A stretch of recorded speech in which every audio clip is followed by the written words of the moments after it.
Hello, everybody, and welcome back to our Dracula read-along. I am your host, Monica Van Fleet. I am an independent writer and researcher based out of Philadelphia, and today we are discussing Chapter 15 of Dracula.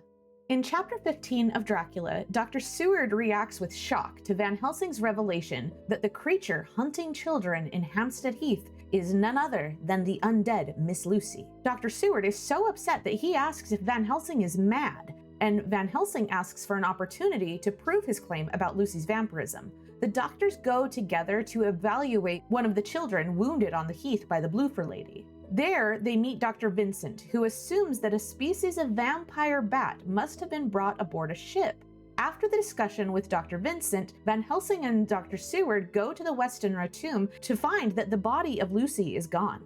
When Dr. Seward says that it must have been grave robbers, Van Helsing sighs impatiently. But they wait, and eventually they see a figure in white glide towards the tomb. When Dr. Seward loses sight of the creature, Van Helsing finds a sleeping child who may have been the Bloofer lady's next intended victim. Seward is frustrated that he still doesn't understand what Van Helsing is trying to explain. To avoid being questioned, they carry the child back to Hampstead Heath and watch until a policeman sees it.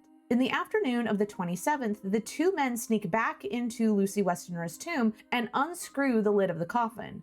On page 190 of the Norton Critical Edition, Dr. Seward says, "Van Helsing walked over to Lucy's coffin and I followed. I bent over and again forced back the leaden flange, and then a shock of surprise and dismay shot through me. There lay Lucy, seemingly just as we had seen her the night before her funeral. She was, if possible, more radiantly beautiful than ever, and I could not believe that she was dead. The lips were red, nay, redder than before, and on the cheeks was a delicate bloom." Van Helsing asks, "Are you convinced now?" in response.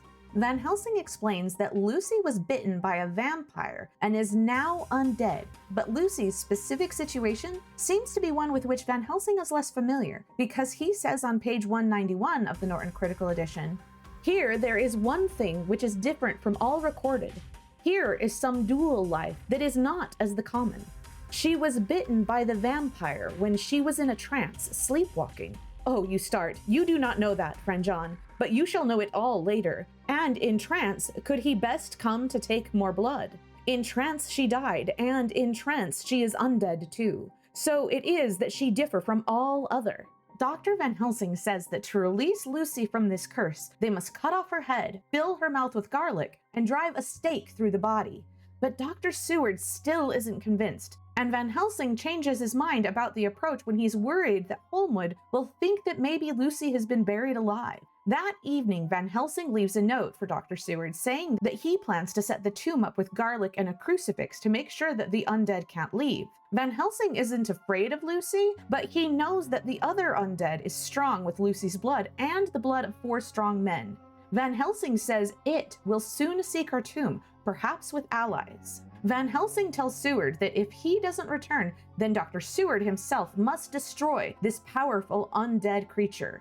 Dr. Seward's diary entry from September 28th reveals that he still has doubts, and he resolves to watch his former teacher. The next day, Holmwood and Morris arrive, and Van Helsing asks all of the men to trust him.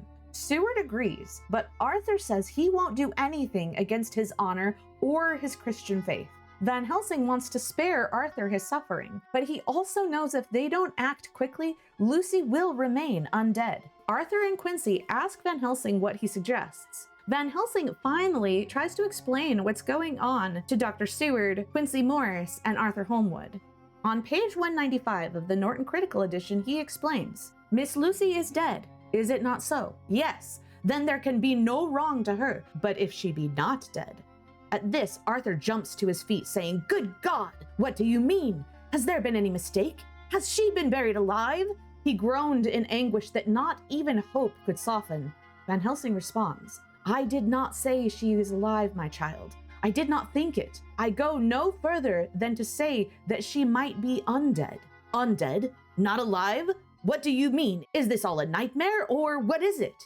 Van Helsing responds, "There are mysteries which men can only guess at, which age by age they may solve only in part. Believe me, we are on the verge of one, but I have not done. May I cut off the head of dead Miss Lucy?"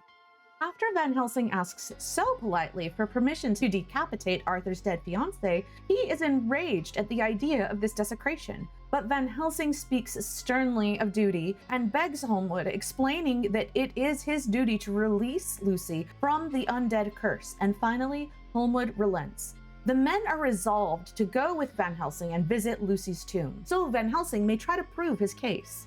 The chapter ends with Arthur saying, "Oh, it is hard to think of it, and I cannot understand, but at least I shall go with you and wait."